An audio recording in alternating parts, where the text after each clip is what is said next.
فیضان غوث اعظم کے امین لوگ جو کہلاتے ہیں وہ بھی توجہ کریں۔ فرماتے ہیں وَكَانَ يَصْدَعُ بِالْحَقِّ عَلَى الْمِنبَرِ، ممبر پر حق کی تلقین کی خاطر جلوہ افروز ہوتے تھے، چڑھتے تھے۔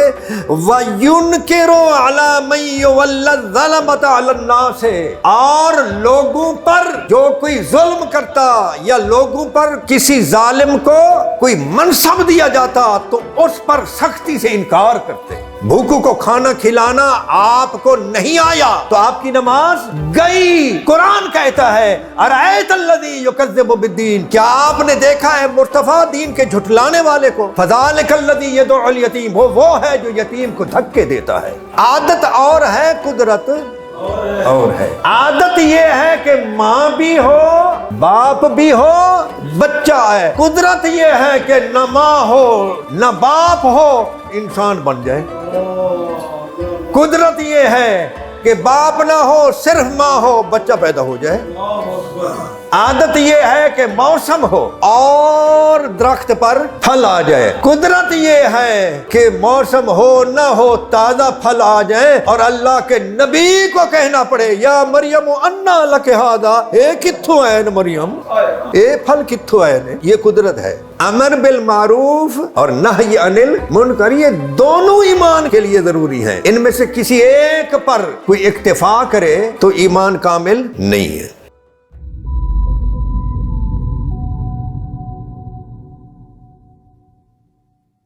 والدہ ماجدہ رحمت اللہ علیہا کا 40واں گنتی کے لحاظ سے تو گزر چکا ہے اور ایصال ثواب کے لحاظ سے قیامت تک باقی ہے، تو ان کو ثواب پہنچانے کی خاطر میں اس وقت مختصر سا تذکرہ کروں گا۔ حضور شیخ الاسلام والمسلمین محبوب سبحانی قطب ربانی حضرت سیدنا الشیخ عبد القادر جیلانی رحمۃ اللہ تعالی علیہ ورضی اللہ عنہ کا، اور اس میں طریقہ ذرا تحقیقی آپ کے سامنے پیش کروں گا، اور وہ کسی کی فرمائش ہے۔ میں ایک جگہ کھانے کی دعوت پر تھا، اور وہ کھانے کی دعوت رات کے 10 بجے سے لے کر 4 بجے تک چلی گئی۔ کھانا تو خیر 15-20 منٹ تھا، یہ نہ سمجھنا کہ 4 بجے تک کھاتے رہے، لیکن محفل بعد میں نجی گفتگو چلتی رہی، مختلف موضوع آتے رہے، تو اس میں ایک بات یہ بھی آئی کہ میں نے ان سے کہا کہ کراچی میں جب میں رہتا تھا تو وہاں پر بعض لوگوں کی جھوٹی کرامات، بعض زندہ لوگوں کی جھوٹی کرامات، پھر جہاں پر وہ بیٹھ جائیں اس جگہ کو چوبنا، ان کے بالوں کو تبرک بنانا وغیرہ وغیرہ دیکھتا رہا تو میں بڑا بدظن ہوا، اور اس قدر ذہن میں وسوسے آتے رہے کہ شاید ہم پیچھے جن لوگوں کا تذکرہ سنتے رہتے ہیں ان کو بھی لوگوں نے ایسے ہی چڑھایا ہوگا جس طرح اس شخص کو اس کے کچھ ہم اثر لوگوں نے یا مریدوں نے اور محبین اور متوسلین نے چڑھا رکھا ہے۔ تو ان دنوں 2000 سے پہلے کی بات ہے، ان دنوں میں نے مطالعہ کیا، اور میرا خیال سب سے زیادہ گیا تھا حضور سیدنا محبوب سبحانی کی طرف کہ ان کوئی لوگوں نے ایویں ہی نہ چڑھا رکھا ہو، تو کیوں نہ اس دور کے ناقدین جو ہیں ان سے پوچھا جائے کہ شیخ کیسے تھے،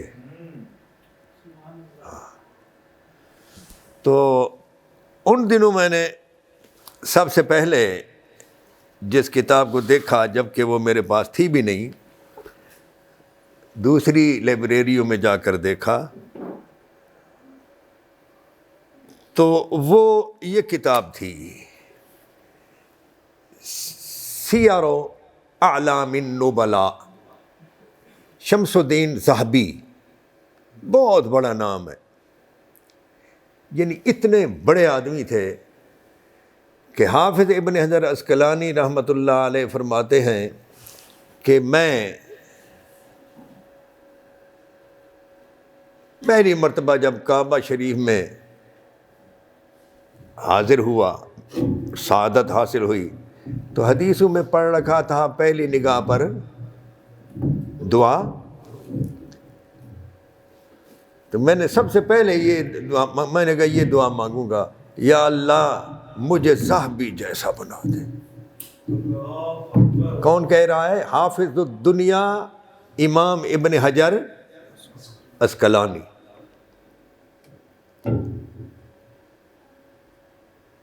بلا کے ناقد تھے، ان کی ایک کتاب یہاں پڑھی ہوگی، میزان الاعتدال، یہ فی نقد الرجال، میزان الاعتدال فی نقد الرجال، لوگوں پر تنقید میں یہ کتاب ہے، اور اعتدال کے ساتھ کسی پر تنقید بھی کی ہے تو اعتدال کو قائم رکھا ہے تو وہ اس موضوع پر کہ حدیث کا جو کوئی راوی ہے، آیا اس سے حدیث لی جائے یا نہ لی جائے، کیسا آدمی تھا۔ ان کی دوسری یہ کتاب ہے جس میں اعلام النبلاء ہے نا، سیر و اعلام النبلاء، بڑے لوگوں کی سیر، سوانح حالات، اور اس میں بھی حالات لکھتے ہوئے دونوں رخ بیان کر دیے ہیں، خیر بھی، شر بھی، اچھائی بھی، برائی بھی، کمزوری، عیب بھی، اور صفات بھی۔ تو سب سے پہلے میں نے کہا میں اس کو دیکھوں گا، کیونکہ یہ جو ہیں 748 ہجری میں ان کا انتقال ہوا ہے، شمس الدین ذہبی کا رحمہ اللہ، اور شیخ عبد القادر جیلانی رحمۃ اللہ تعالی علیہ کا وصال ہوا 561 میں، تو وہ پہلے کے ہیں، تو انہوں نے ضرور بڑے لوگوں کے ذکر پر مشتمل کتاب ہے، تو اس میں لکھا ہوگا، ان کا ذکر آیا ہوگا۔ تو جب میں گیا تو جگر ٹھنڈا ہو گیا جی، واہ واہ۔ یہ لکھتے ہیں جی پہلا لفظ الشیخ الامام، یہاں یہ یاد رکھنا چاہیے کہ یہ وہ لوگ ہیں کہ میں نے پڑھا ہے حضرت بشر حافی رحمۃ اللہ تعالیٰ علیہ کے بارے میں کہ وہ کسی کو خط لکھنے بیٹھے، کسی عالم کو، تو کوئی لقب لکھتے، پھر لکیر پھیر دیتے، پھر کوئی اور لکھتے، اس کو رہنے دیتے، پھر آگے کچھ لکھتے، پھر اس کو لکیر پھیرتے، پھر کچھ اور لکھتے، کافی دیر ہو گئی۔ اور بشر حافی بہت بڑے محدث تھے، یہ ہم جو سنتے ہیں نا کہ بسم اللہ کی تعظیم کی تو اچانک، نہیں وہ پڑھانے والے محدث تھے، ہاں یہ یاد رکھنا۔ ہم تو ایک ذرا سی بات سن لیتے ہیں نا تو اسی کو یاد رکھتے ہیں، جیسا کہ وہ پہلوانی کرتے ہوئے، ہاں وہ پنجابی میں کیسے کہتے ہیں، جان کے ڈگ جانا، ہاں ہاں ہاں ہاں۔ تو ایک تو یہ ثابت ہی نہیں ہے، یہ واقعہ ملتا نہیں ہے، مجھے منکر نہیں سمجھنا، میں یہ کہہ رہا ہوں طریقہ یہ ہے علم کا کہ جب آپ سے کوئی بندہ پوچھے یہ حدیث ہے، یہ بات ہے، تو آپ یہ مت کہیں نہیں ہے، آپ کہیں لم اجد ہو، میں نے نہیں پائی. یہ نہ کہیں کہ نہیں ہے، ہو سکتا ہے ہو. آپ یہ کہیں لا اعرف ہو، میں نہیں جانتا، لا اعلم ہو، میں اس بات کو نہیں جانتا. نفی نہ کریں، ہو سکتا ہے. تو میں نے بہت تلاش کیا. حضرت جنید بغدادی رحمۃ اللہ تعالیٰ علیہ کے حالات میں یہ واقعہ کسی عربی کتاب میں مجھے مل نہیں سکا. آپ بہت بڑے عالم تھے، اور 2.5 سال کی جب عمر تھی، جو ملا ہے نا وہ عرض کر رہا ہوں، جب آپ کی عمر 2.5 برس تھی اور اماں جان اٹھا کر رفع حاجت قضاء حاجت کے لیے لے جاتی تو ان کی زبان پر ذکر الہی جاری ہوتا، تو تنگ آ گئیں، اور تنگ آ کر گئیں اپنے بھائی کے پاس اور جنید بغدادی کے پیر کے پاس، ماموں اور پیر کے پاس. اے تسی کی کیتا ہے تے لمحہ بعد چپ نہیں کردا، اتنی زیادہ توجہ نہ ڈالو. کچھ اس کی حالت تو کہاں پہلوان اور کہاں 2.5 سال میں یہ حالت. یعنی جو ملتا ہے وہ یہ ہے. ہاں. اور ابن قیم جوزیہ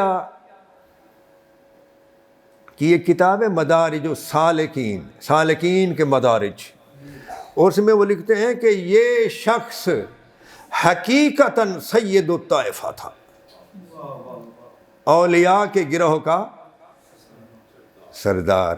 کون؟ آئے ہائے آئے ہائے.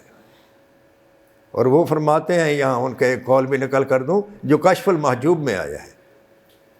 وہ فرماتے ہیں کہ اصول اور بنا میں اور ولایت کی آزمائش میں جو کچھ ہم نے نعمتیں پائیں علی المرتضیٰ سے پائیں. سبحان اللہ، سبحان اللہ. یہ کشف المحجوب میں ہے جی. ہاں جی.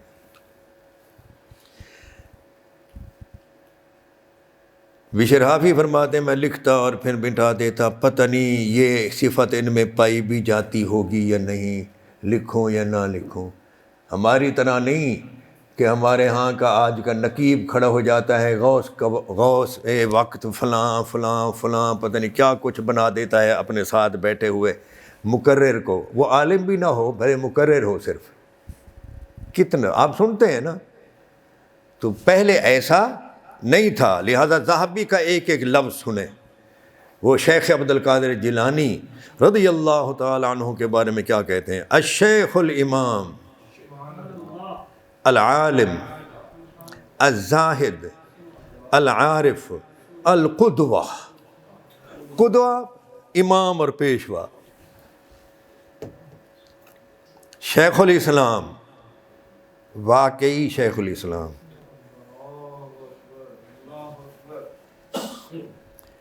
عالم الاولیاء، عالم الاولیاء، اولیاء کی پہچان.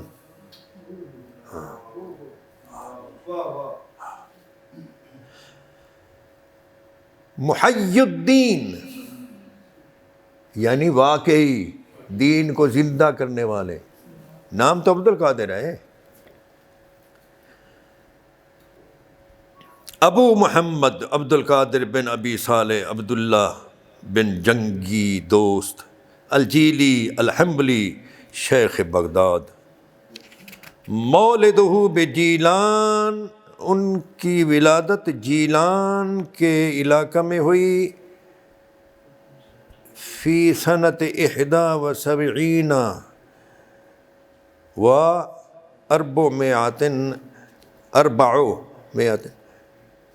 471 471 ہجری میں حضرت کی ولادت ہوئی. سبحان اللہ. تو یہی ایک دیکھنے سے کام ہو جاتا ہے. شیخ، امام، قدوہ، عالم، عارف، زاہد، اور یہ ساری باتیں بدرجۂ اتم موجود. یہ پختون لوگ ہیں نا. تو میں یہاں پشاور گیا تو یہ محفل میں بیٹھے بیٹھے کبھی کبھی اپنی بولی شروع کر دیتے ہیں نا آپس میں. تو کسی نے سوال کیا ان سے کسی کے عالم کے بارے میں، تو وہ فاضل ہے. ہمارے ہم یہ کہہ دیے وہ فاضل شخص ہے، یعنی واقعی پڑھا لکھا ہے بھی نہیں ہے، بنا پھرتا ہے. تو اس نے پشتو میں کہا دا ملا دے، وہ ملا ہے. کیا؟ ملا ہم نہیں کہتے، نون غنہ وہ نہیں، ملا دے. تو میں نے ان سے پوچھا جی یہ کیا انہوں نے کہا ہے؟ تو انہوں نے کہا کہ یہ کہتے ہیں کہ بڑا تگڑا عالم ہے. اور وہ کہنے لگے کہ یہاں کوئی ہاں جی ملا، جیسے ہے نا ملا علی قاری، تو بڑا ملا تھا علی قاری، محدث بھی بڑا، فقیہ بھی بڑا، اور صوفی بھی بڑا، مفسر بھی، ہاں میرے پاس ان کی تفسیر بھی ہے. بڑا آدمی تھا. اور وہ یہاں اسی علاقے کے تھے نا. ہرات جو ہے یہ کدھر ہے؟ ہرات اس میں ہے، افغانستان میں ہے یا ترکمانستان میں ہے؟ ہرات کہاں ہے؟ ادھر ہی نا، ہرات ادھر ہی ہے. یہ ہروی ہے نا. خیر بات دور جا رہی ہے. اچھا، اعلیٰ حضرت رحمۃ اللہ تعالیٰ علیہ کے نزدیک اعلیٰ حضرت کی اپنی اصطلاح میں مولوی غیر عالم کو نہیں کہا جاتا تھا. یہ فتاوی رضیہ میں ہے. آپ فرماتے ہیں کوئی غیر عالم ہو تو اس کو مولوی کہا جائے، یہ دونا گناہ ہے، یعنی دگنا گناہ. یہ میں دکھا سکتا ہوں. غیر عالم ہو، پڑھا لکھا نہ ہو، پگڑ بگڑ جبے کبے اور لمبے کرتے پہن رکھے ہوں اس نے، اور عالم نہ ہو، تو اس کو مولوی کہنا دونا گناہ ہے. اس لیے کہ ایک جھوٹ ہے، دوسرا دھوکہ ہے، تو ڈبل ہو گیا نا، دونا گناہ. اب آگے حضور غوث اعظم سبحان اللہ. آپ نے ایک نام سنا ہوگا جی، ابن الجوزی. ہاں جی، ابن الجوزی. ان کی ایک کتاب ہے، میرے پاس ان کی کئی کتابیں ہیں. بڑا آدمی تھا جی، بڑا. حضور غوث پاک پر اعتراض بھی کرتا تھا، معاصر تھا، ہم عصر تھا، ہم زمانہ تھا. تو بعد میں پھر انہوں نے کتاب لکھی المنتظم فی تاریخ الملوک والامم، 20 جلدوں میں ہے تاریخ میں. تو حضرت کا تذکرہ انہوں نے تھوڑا سا کیا. بعد میں کہتے ہیں کہ یہ جو شیخ تھے 471 میں پیدا ہوئے، بغداد میں وارد ہوئے. ابو بکر احمد بن مظفر بن سوسن التمار سے حدیث حاصل کی. ابو القاسم علی بن احمد بن بیان اور ابو طالب بن یوسف سے بھی حدیث حاصل کی. اور ابو سعد المخرمی سے فقہ حاصل کی. اور یہ جو ابو سعد المخرمی ہیں، انہوں نے ایک مدرسہ بنایا تھا بڑا ہی نفیس اور لطیف، باب الازج. بغداد میں باب الازج ایک جگہ تھی، وہاں پر. وفوضت الی الشیخ عبد القادر، تو انہوں نے وہ مدرسہ شیخ عبد القادر کے سپرد کر دیا.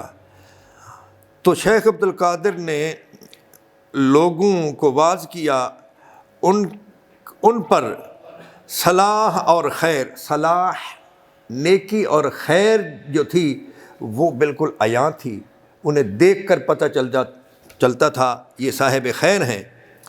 ذا سمتن و سمتن، صاد کے ساتھ اور سین کے ساتھ، وہ خاموش رہنے والے بھی تھے اور کلام کرنے والے بھی تھے۔ فطاقت مدرسۃہ بالناس، ان کا مدرسہ لوگوں پر تنگ پڑ گیا، یعنی اتنے لوگ آئے۔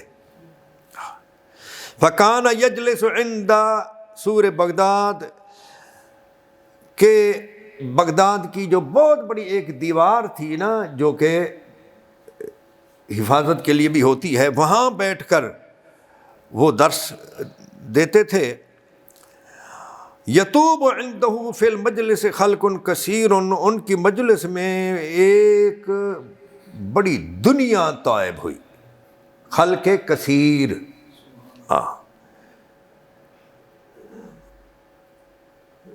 فعمرت المدرسۃ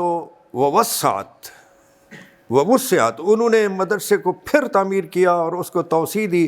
وتعصب له العوام، اور عوام نے ان کا ساتھ دیا۔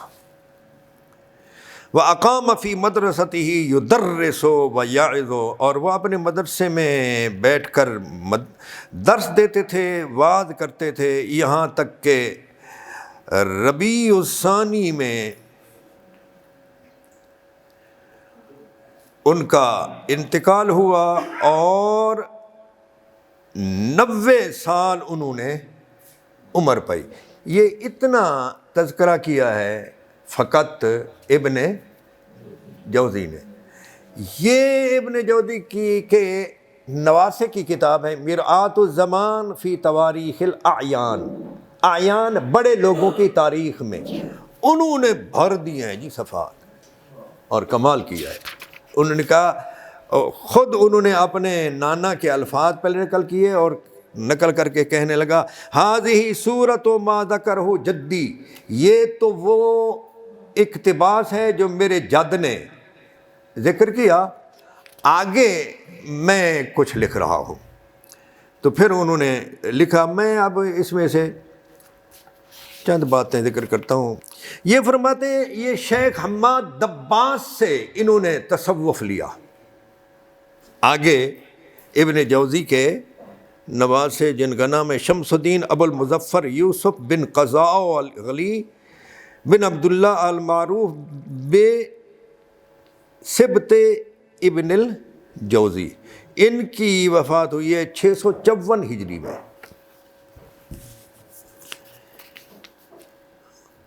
معاملات میں اور حقائق میں انہوں نے شیخ حماد دباس سے علم حاصل کیا۔ شیخ عبد القادر کی خاموشی ان کے بولنے سے زیادہ تھی۔ وکان یتکلم علی الخواطر، اور یہ دلوں کے احوال پر بھی کلام کرتے تھے۔ ان کو قبول تام ملا اور یہ مدرسہ سے نہیں نکلتے تھے سوائے جمعہ کے، جامع مسجد کی طرف جانے کے لیے جمعہ کے دن نکلتے تھے، ورنہ مدرسہ ہی پڑھاتے رہتے۔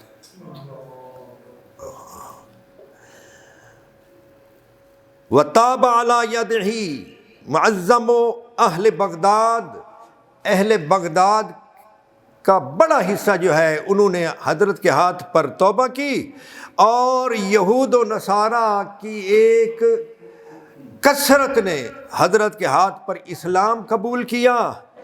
وَمَا كَانَ أَحَدٌ يَرَاهُ إِلَّا فِي أَوْقَاتِ الصَّلَاةِ، کوئی شخص حضرت کی زیارت نہیں کر سکتا تھا، یعنی حضرت کسی کو نظر نہیں آتے تھے مگر نماز کے وقت، نماز کے وقت مسجد آئے ہوتے۔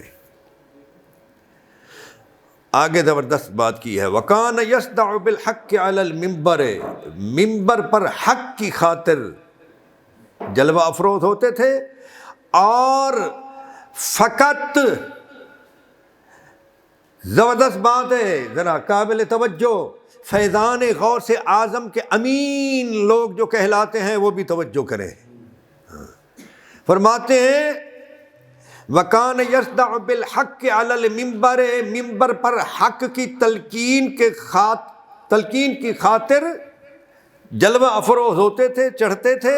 وَيُنْكِرُ عَلَى مَن يُوَلَّ الظَّلَمَةَ عَلَى النَّاسِ، اور لوگوں پر جو کوئی ظلم کرتا یا لوگوں پر کسی ظالم کو کوئی منصب دیا جاتا تو اس پر سختی سے انکار کرتے اور اس کو سختی سے منع کرتے۔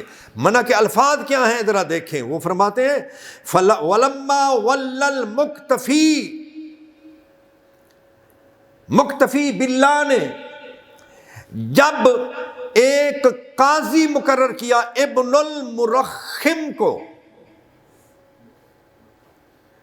ابن المرخم الظالم، قاضی ابن المرخم کو قاضی مقرر کیا خلیفہ مقتفی باللہ نے، اور وہ ظالم تھا۔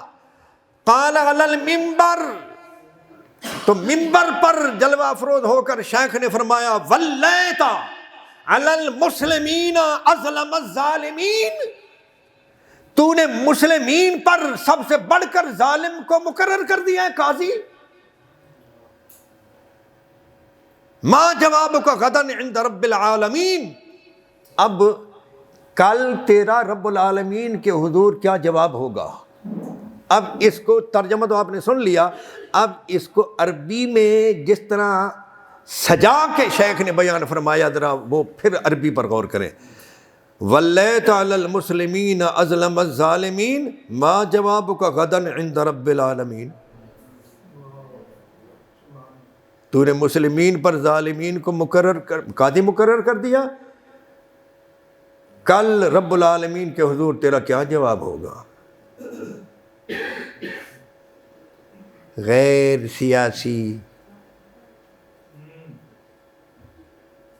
یہ جو ہے یہ نام لے کر، کیا نام لے کر کہنا مقتفی تو نے کس کو مقرر کیا؟ ابن المرخم تو ظالم ہے۔ یہ کس چیز کا حصہ ہے شیخ کے واعظ میں؟ نماز کا ہے، روزے کا ہے، حج کا ہے، حق کی بات ہے۔ اور میرا اور آپ کا نبی جو ہے نا 25 سال کی عمر میں اعلان نبوت سے بھی پہلے میرے اور آپ کے نبی نے نوجوانوں کا جتھا بنا رکھا تھا، جہاں ظلم ہوتا تھا نوجوانوں کو لے کر پہنچ جاتے تھے۔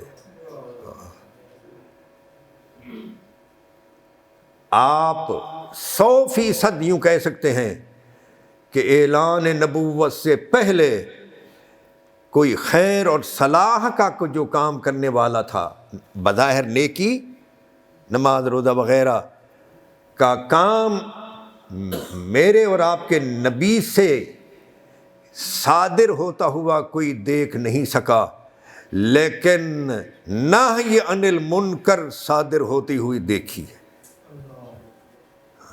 امر بالمعروف اور نہی عن المنکر، یہ دونوں ایمان کے لیے ضروری ہیں۔ ان میں سے کسی ایک پر کوئی اکتفا کرے تو ایمان کامل نہیں ہے۔ ایک آدھ آپ کو حضرت کی کرامت بھی سنا دیتا ہوں۔ ابن الجوزی کے نواسے لکھتے ہیں کہ میں نے ایک ایسی جماعت کو پایا ہے اپنے مشائخ کی، تو ان لوگوں میں سے ایک بات مجھے میرے ماموں نے بھی بیان کی۔ 654 میں ان کا انتقال ہوا، اور شیخ کا انتقال کب ہوا؟ تو آپ دانا لوگ ہیں، سمجھ سکتے ہیں کہ انہوں نے اگر نہ پایا تو ان کے ماموں نے پایا ہوگا۔ علامہ اقبال کو پانے والے لوگ اب تک تھے، شاید اب بھی ہوں، اب بھی تو ہوں گے نا۔ تو اس طرح ہوتا ہے نا 100 سال 100 سال. وہ کہتے ہیں کہ میرے ماموں کا نام تھا خاص بک. وہ کہتے ہیں کہ شیخ عبد القادر جیلانی اتوار کے روز ایک مجلس کرتے تھے.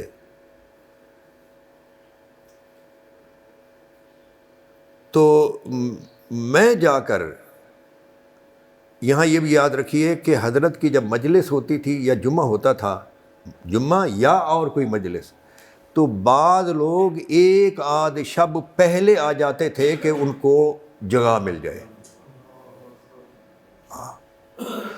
تو وہ کہتے ہیں کہ میں آیا اور شب اتوار دوسرا دن ہے. یہ جو اب ہم بیٹھے نا، یہ شب اتوار ہے. اب سمجھ گئے؟ یہ شب ہفتہ نہیں ہے. مغرب کے وقت سے اتوار شروع ہو چکا ہے دینی لحاظ سے. وہ کہتے شب اتوار میں آیا محتمم بحضور مجلس ہی، اہتمام کرتے ہوئے، تیاری کرتے ہوئے حضرت کی مجلس میں حاضری کی. تو اتفاق یہ ہوا کہ مجھے وہاں نیند آئی پہلے جو آ گیا اگلے دن کے لیے، تو مجھ پر غسل لازم ہو گئی سوتے ہوئے. وَكَانَ لَيْلَةً بَارِدَةً، رات بڑی ٹھنڈی تھی. تو میں نے کہا اب کیا کروں؟ تو میں نے دل میں کہا میں حضرت کی مجلس تو فوت نہیں کر سکتا، مجلس کو تو نہیں چھوڑ سکتا. یہ جو کچھ ہے اپنے کانوں سے سن لیتا ہوں، بعد میں ٹھنڈ بھی ہے، بعد میں کوئی اہتمام کروں گا، کوئی پانی وانی یہ وہ وغیرہ تازہ نکالوں یا گرم کروں، بعد میں غسل کر لوں گا. وَإِذَا، ہاں یہی ہے انقضى المجلس اغتسلت، مجلس ختم ہوگی تو میں نہا لوں گا. فجئته الى المدرسة، تو حضرت کے مدرسہ میں آیا اور حضرت ممبر پر تھے. تو ایک ساتھ ایسی آئی کہ حضرت کی نگاہ مجھ پر پڑی. تو فرمایا یا دبیر تحضر مجلسنا وانت جنوب، تم ہماری مجلس میں حاضر ہو گئے ہو اور جنبی ہو.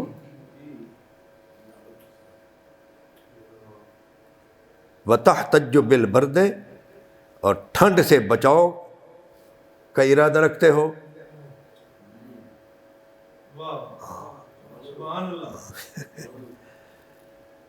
آگے چلتے ہیں. ایک اور صاحب کہتے ہیں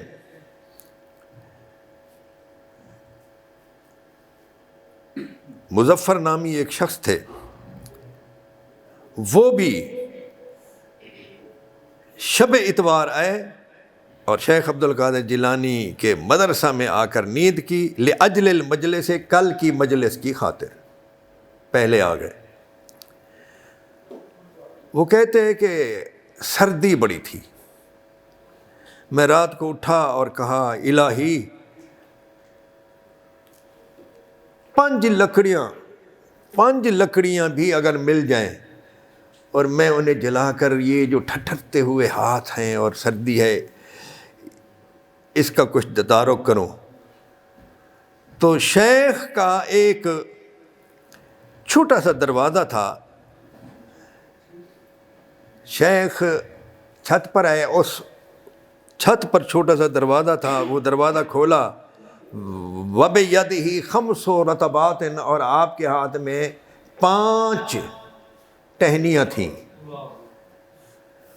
وَصَاحَ، اور بآواز بلند فرمایا یا مظفر وَمَا يَعْرِفُنِي قَبْلَهَا، حالانکہ اس سے قبل حضرت مجھے نہیں جانتے تھے. تعال ادھر آؤ، خود ما طلبتا، جو طلب کر رہے ہو اسے پکڑو.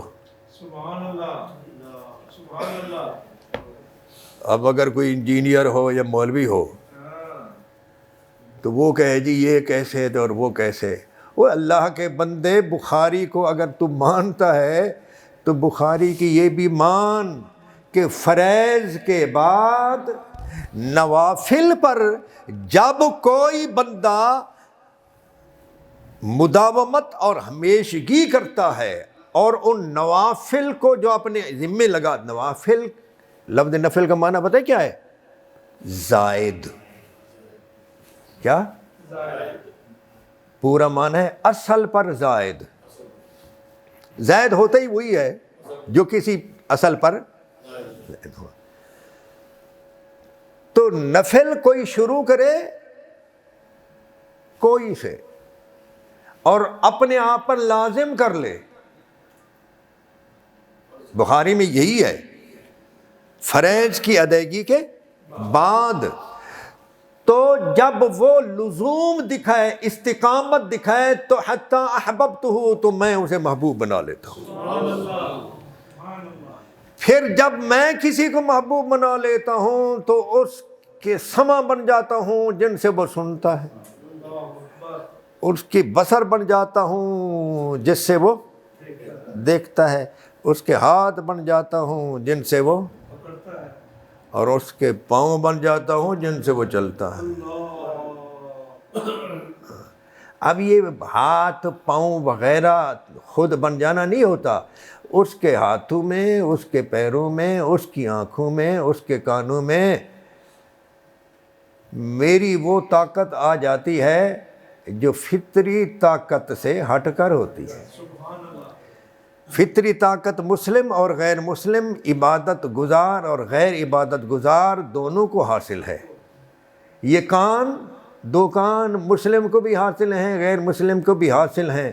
فرضوں کے بعد نوافل، اوابین پڑھنا فجر کے وقت، اس سے پہلے تہجد پڑھنا اذانوں سے، فجر کے اذانوں سے بھی پہلے، پھر اوابین کے بعد کچھ وقت بعد جو ہے وہ چاشت پڑھنا. اوابین مغرب کے بعد ہوتے ہیں، اشراق ہوتے ہیں فجر کے بعد، میں بھول گیا ہوں.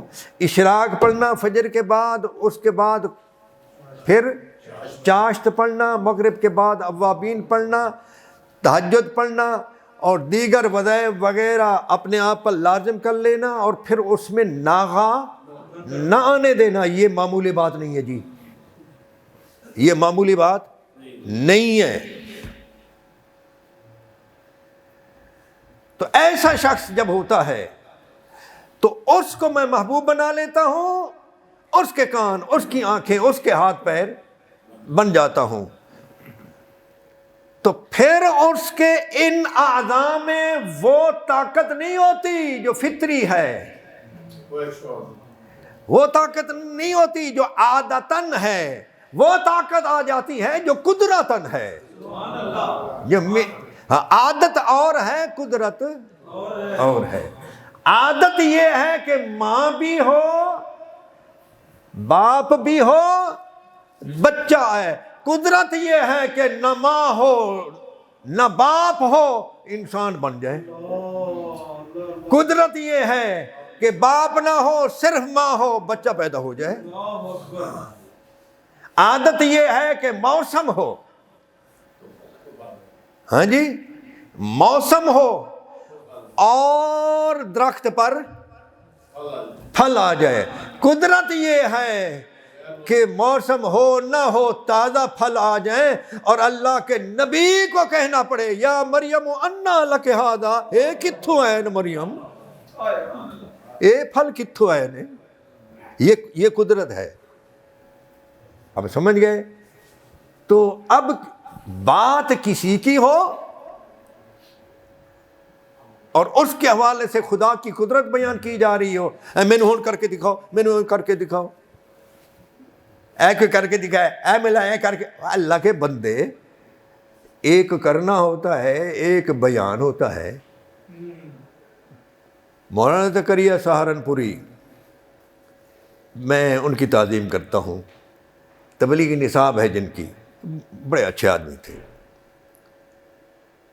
وہ تبلیغی نصاب میں، جو تبلیغی جماعت کے لیے انہوں نے نصاب بنایا ہے تبلیغ کا، اس میں وہ 1000 رکعتیں، 100 رکعتیں اور پھر کرامات اور وغیرہ وغیرہ یہ چیزیں بیان کرتے کرتے نا، تھے تو ہمارے دور کے نا جی، 1986 میں ان کا انتقال ہوا ہے، تو اس دور کے لوگ تھے، تو منکرین وغیرہ تو ان کے سامنے بھی تھے، تو اس لیے وہ کہنے لگے بھائی یہ وہ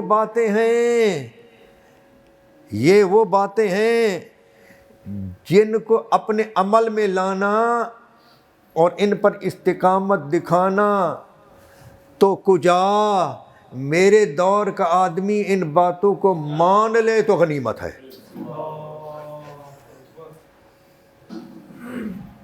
کتنی بڑی بات ہے۔ تو قدرت کا اور عادت کا فرق ہی جس کو سمجھ نہ آئے، انہوں نے ذرا اہتمام کیا ہے امام ابن جوزی رحمۃ اللہ تعالی علیہ کے نواسے نے کہ شیخ نے خرقہ خلافت جو ہے وہ کس سے پایا؟ فرماتے ہیں شیخ نے خرقہ خلافت ابو سعد المخرمی سے حاصل کیا۔ مخرمی نے ابو الحسن علی بن محمد القرشی سے حاصل کیا، اور کرشی نے ابو الفرج ترسوسی سے حاصل کیا، اور ترسوسی نے ابو الفضل عبد الواحد تمیمی سے خرقہ بولیے تاکہ مجھے پتہ چلے کہ آپ کی توجہ ہے، اور تمیمی نے اپنے والد عبدالعزیز سے حاصل کیا، اور ان کے والد عبدالعزیز نے ابو بکر شبلی سے۔ یہ ابو بکر شبلی وہ ہیں جن کے بارے میں علامہ ابن قیم نے جلاء الافہام میں، اور امام ابن عساکر نے تاریخ دمشق میں، اور امام شمس الدین سخاوی نے القول البدیع میں، اور شیخ الحدیث مولانا زکریا سہارنپوری نے اپنی کتاب فضائل درود شریف میں لکھا ہے کہ ابو بکر شبلی جو ہیں یہ ایک محدث کے ہاں حاضر ہوئے تو وہ کھڑے ہو گئے اور ان کو چوما، ہاتھ چومے اور ان کو اپنی جگہ پر بٹھایا، تو وہ کہنے لگے یار یہ تو کوئی اتنا عقل مند بھی مشہور نہیں ہے شبلی، ان کا نام ہے دلف بن جہدر، کنیت ابو بکر۔ میں نے ان کے مزار کی زیارت کی ہے بغداد شریف میں، جہاں ان کا مزار ہے وہاں پھر ایک قبرستان ہے، اونچا ہے ذرا وہ قبرستان، اسی قبرستان میں شیخ محمود آلوسی حنفی بغدادی بھی ہے جی، صاحب روح المعانی، یہ دکھائے نا، اشارہ کرے نا، یہ جی 30 جلدوں میں جی کوئی بندہ ہاتھ لگائے جی، 30 جلدوں میں حضرت کی روح المعانی قرآن کی تفسیر ہے، علامہ آلوسی حنفی بغدادی، اور غالباً اسی قبرستان میں غالباً کا لفظ استعمال کر رہا ہوں، اسی قبرستان میں شیخ کمال الدین ابن الحمام حنفی، جن کی کتاب ہے فتح القدیر، ہاں جی 10 جلدوں میں، ہدایہ کی شرح، ان کا مزار ہے، اور ان کا مزار وہاں اس لیے بنا کہ وہ کہتے ہیں کہ میں اس قبرستان میں گیا، عام قبرستان، مزار نہیں بنے ہوئے، کبے نہیں، کبہ تو حضرت دلف بن جہدر کا ہے چھوٹا سا،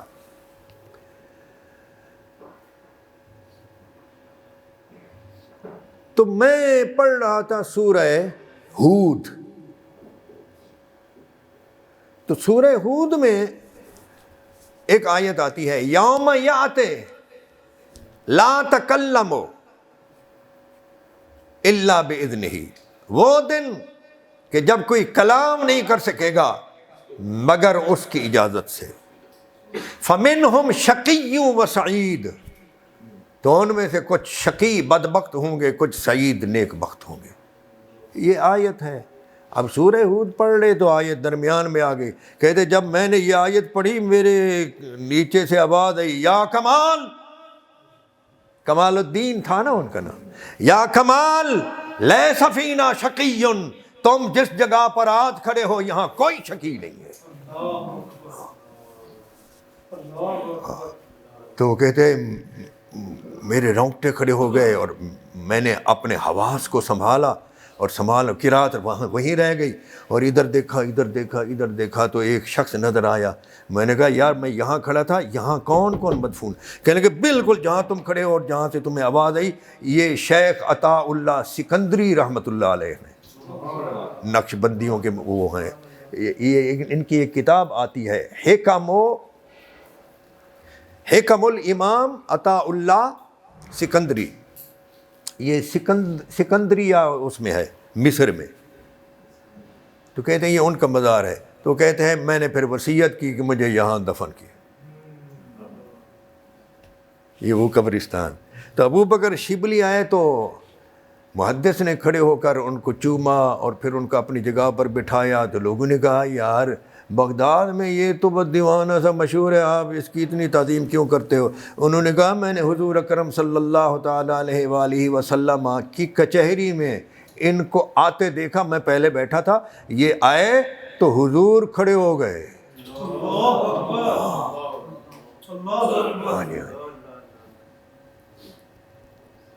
تو میں نے پوچھا یا رسول اللہ ہمارے ہاں تو ان کی کوئی حیثیت ویثیت نہیں ہے، یہ کیا کرتے ہیں؟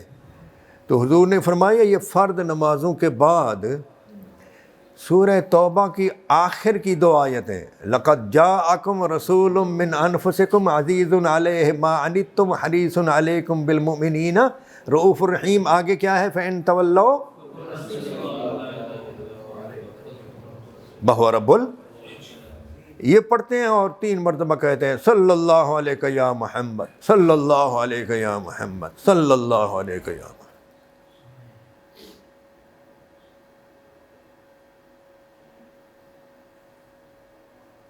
تو میں نے اس مجلس سے پہلے ان سے پوچھا حضرت آپ کا کوئی شغل کوئی معمولات؟ تو انہوں نے کہا یہ، تو میں نے ان پر ظاہر نہیں کیا۔ تب سے میں ان کی تعظیم کرتا ہوں، جو ادھر دیکھا تھا ان سے سن کر وہی پایا۔ سبحان اللہ سبحان اللہ سبحان اللہ۔ تو کیا میں عرض کرنے لگا تھا؟ خرقہ خلافت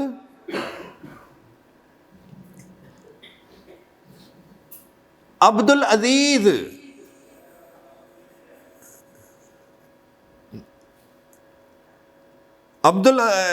سے ابو الفضل عبد الواحد تمیمی نے پایا، اور ان کے والد ہیں عبد العزیز، انہوں نے اپنے والد سے پایا، اور عبد العزیز نے ابو بکر شبلی سے پایا۔ وَلَبِسَ الشِّبْلِيُّ مِنْ أَبِي الْقَاسِمِ الْجُنَيْدِ، اور شبلی نے ابو القاسم جنید بغدادی سے پایا۔ یہ حضرت جنید بغدادی کا مزار بھی یہ جو ہے ابو بکر شبلی، ان کے مزار سے ذرا یوں جاؤ تو جیسے یہ مسجد خضرا ہے نا، ذرا یوں پھر کر جانا پڑتا ہے، تو آگے پھر حضرت جنید بغدادی کا مزار ہے بغداد شریف میں۔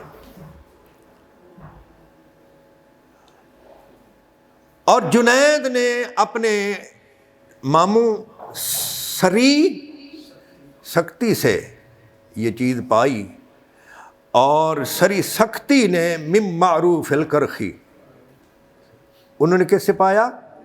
معروف کرخی سے، اور معروف کرخی نے پایا داود تائی سے، اور داود تائی نے پایا حبیب اجمی سے، اور حبیب اجمی نے پایا حسن بصری سے، اور حسن بصری سے نے پایا لفظ ہیں وَلَبِسَ الْبَصَرِيُّ مِنْ عَلِيِّ بْنِ أَبِي طَالِبٍ عَلَيْهِ السلام۔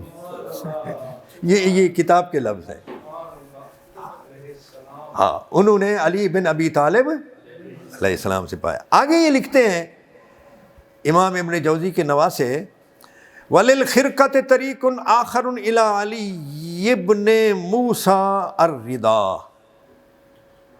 خرقہ حاصل کرنے کا شیخ عبد القادر جیلانی رحمۃ اللہ تعالی علیہ کا دوسرا واسطہ ہے حضرت علی بن موسیٰ رضا تک جو پہنچتا ہے۔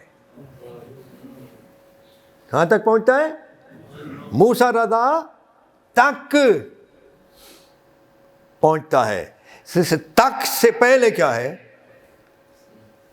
موسیٰ کیا ہے جی، علی بن موسیٰ، علی حضرت علی رضا، والدین کے امام موسیٰ کاظم، امام موسیٰ کاظم کے والد امام جعفر صادق، امام جعفر صادق کے والد امام محمد الباقر، امام محمد الباقر کے والد امام زین العابدین، اور ان کے والد امام حسین، اور امام حسین کے والد مولا علی علیہ السلام۔ یہ 8ویں امام ہیں، اہل تشیع ہیں، جو ان کی ترتیب کے مطابق حضرت علی رضا جو ہیں ان کے طریقے سے بھی ایک خرقہ آیا۔ اب پھر ان سے آگے کدھر گیا؟ چونکہ امام علی رضا کے فوراً بعد تو حضور غوث پاک نہیں ہے نا، تو ان کے بعد کس کو لیں گے آپ؟ تو معروف کرخی، معروف کرخی کو خرقہ ملا، اور ہوتے ہوتے شیخ عبد القادر۔ یہ معروف کرخی کون ہے؟ یہ ماشکی ہیں، پانی بھرنے والے، سقا حضرت امام علی رضا کے، اور عیسائی تھے، ہاں عیسائی تھے، مکتب میں سکول میں پڑھتے تھے۔ انہوں نے کہا ثالث و ثلاثہ، عیسیٰ علیہ السلام 3 خداؤں میں سے ایک۔ میں تو نہیں مانتا، بچے تھے، میں نہیں مانتا۔ ٹیچر نے مارا، گھر گئے، جلدی کیوں آ گئے ہو جی؟ ٹیچر نے یہ کہا میں تو نہیں مانتا۔ گھر والوں نے سختی کی، وہ بھی عیسائی تھے، بھاگ گئے۔ گھر والوں نے بڑی منتیں مانی، یا اللہ ان کو بھیج دے، جو مذہب وہ اختیار کر لے، ہم بھی وہی کریں۔ تو مہینہ بعد جب آئے، دروازہ کھٹ گیا، کون؟ کہنے لگے معروف۔ کہنے آ جاؤ، کہنے لگے کس مذہب پر ہو؟ بیٹا پوچھتا ہے بچہ، کس مذہب پر ہو؟ کہنے لگے اسی پر جس پر تو ہوگا۔ وہ بھی مسلمان ہو گیا۔ تو مشکاں بھر بھر کے پانی بھرنے والا جو ہے نا، امام علی رضا کا ماشکی، وہ جنید بغدادی کا بھی پیر بن گیا۔ جنید بغدادی کے پیر سری سکتی کا بھی پیر بن گیا۔ پھر یہ نیچے تک ہے جی، سبحان اللہ، سبحان، کیا بات ہے۔ کوئی بات رہ جائے گی؟ ایک بات میں یہاں عرض کر دوں، جو امام ذہبی نے بھی لکھی، اور یہ ابن الاماد حنبلی نے بھی لکھی، اور ابن الجوزی کے نواسے نے بھی لکھی، اور یہ وہ کتابیں ہیں جو شیخ کی سوانح پر نہیں ہیں، ضمناً جو تاریخ میں تذکرہ آ جاتا ہے وہ ہیں مستقل سوانح پر۔ بہجت الاسرار، قلائد الجواہر، یہ سب میرے پاس ہیں، میں وہ نہیں لایا، کیونکہ میں آپ کو تنقیدی نقطۂ نگاہ سے شیخ کو منوانا چاہتا ہوں۔ ہاں، شروع میں جیسا کہ میں نے عرض کیا، وہاں بہجت الاسرار پڑھی ہے، قلائد الجواہر پڑھی ہے، اور سفینۃ القادریہ پڑھی ہے، اور وہ غبطۃ الناظر پڑھی ہے۔ ہاں جی، بہت کتابیں یہاں میرے پاس موجود ہیں جو شیخ کی کرامات پر اور آپ کی سوانح پر ہیں۔ یہ تو صرف تاریخ پر ہیں، اور ضمناً انہوں نے یہ ذکر کر دیے ہیں شیخ کے احوال میں کچھ کرامات۔ اس میں وہ لکھتے ہیں یہ ایک قول کہ شیخ سے پوچھا گیا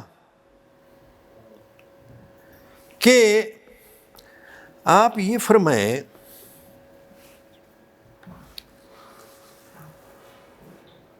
کہ آپ نے رب تبارک و تعالیٰ کو سب سے زیادہ کس چیز میں پایا؟ کس نیکی میں آپ نے رب تعالیٰ کا قرب پایا سب سے زیادہ؟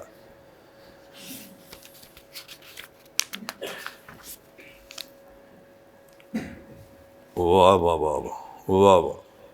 امام ابن النجار فرماتے ہیں کہ شیخ سے پوچھا گیا تو شیخ نے فرمایا، اب شیخ وہی فرمائیں گے جو حقیقت ہے، جس سے انہوں نے تو شیخ نے جو جواب دیا وہ زبردست ہے۔ فرماتے ہیں فتشت الاعمال کلھا، میں نے تمام اعمال کا کھوج لگایا، ہر عمل کو اپنے تجربہ میں لایا، اور جتنے اعمال صالح ہیں میں نے سب کیے، اور ہر عمل صالح کے بعد ایک نورانیت ملتی ہے، یہ یاد رکھنا، ہر عمل کا ایک نور ہوتا ہے۔ فما وجدت فیہا افضل من اطعام الطعام، میں نے ان تمام اعمال میں کوئی عمل کھانا کھلانے سے بہتر نہیں پائے۔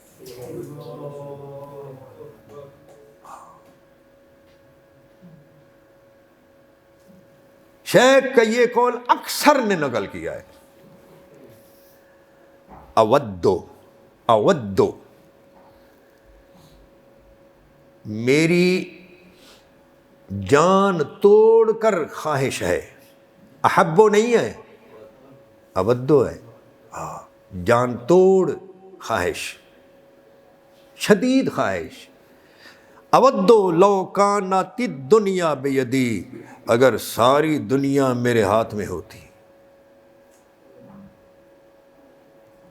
فَأُطْعِمَهَا الْجِيَاعَ، تو میں وہ ساری بھوکوں کو کھلا دیتا۔ اللہ اکبر۔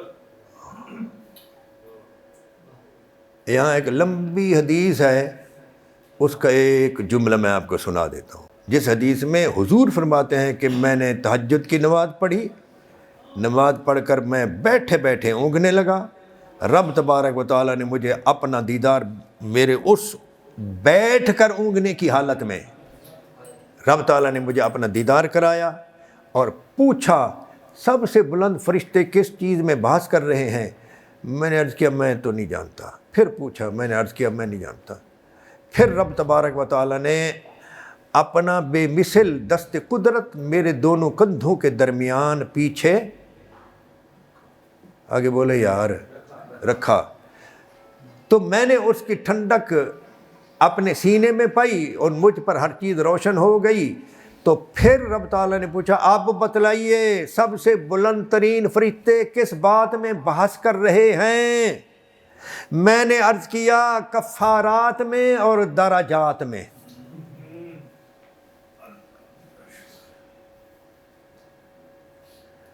رب تعالیٰ نے پوچھا وہ درجات کیا ہیں؟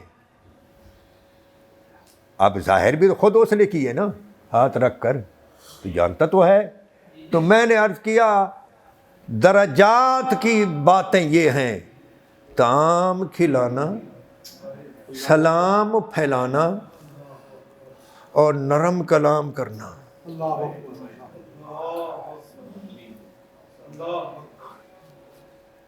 اطعام الطعام، افشاء السلام، ولین الکلام ہیں جی۔ اور کفارات کیا ہیں؟ آقا نے عرض کیا پروردگار کفارات یہ ہیں، مشکل کے باوجود پورا وضو کرنا، ہاں جی، وہ ٹھنڈ پڑ رہی ہے تو خشک کا نہیں کرنا، مکمل وضو کرنا، اور مشی الاقدام الی الجماعات، قدموں پر چل کر مسجد کی طرف جانا، والصلاۃ باللیل والناس نیام، لوگ جب سوتے ہوں تو اس وقت نماز پڑھ۔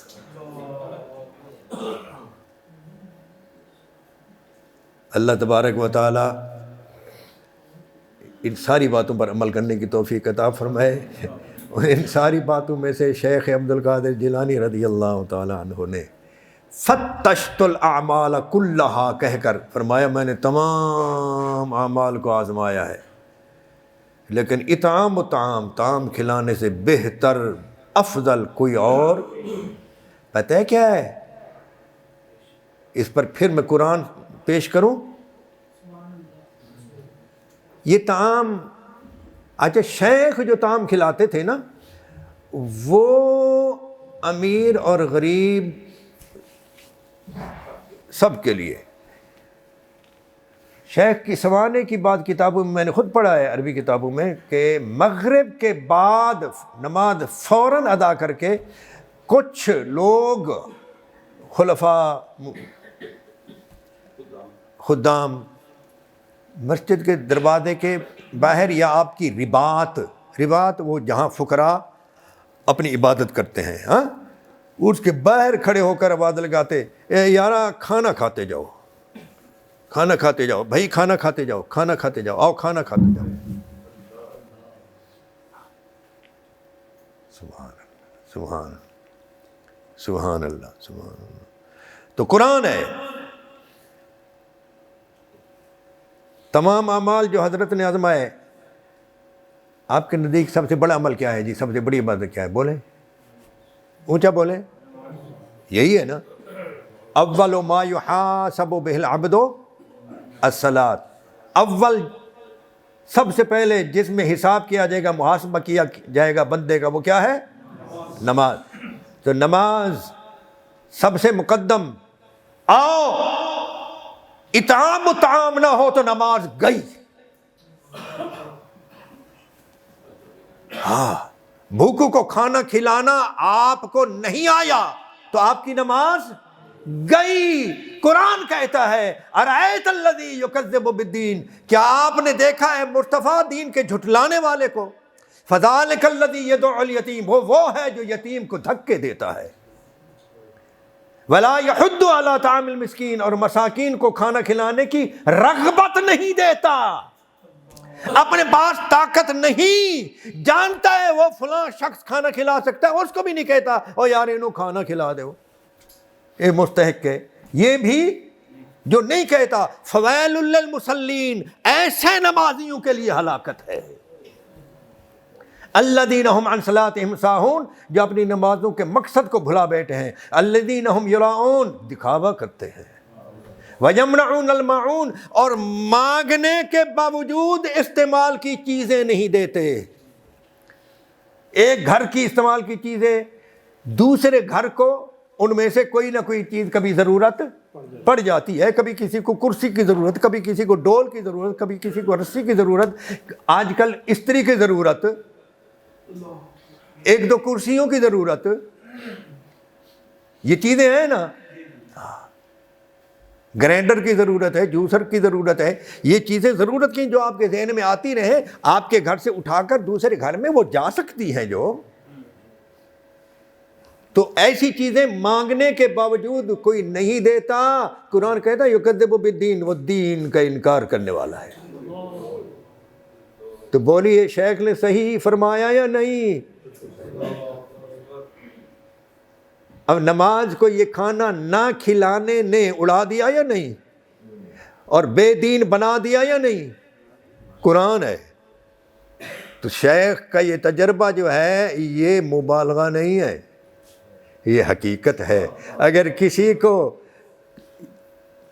کمزوروں پر، یتیموں پر، بھوکوں پر کسی کا دل پسیجتا نہیں ہے، کسی کا دل نرم پڑتا نہیں ہے، لاکھ نمازی ہو بے دین ہے. وما علینا الا البلاغ.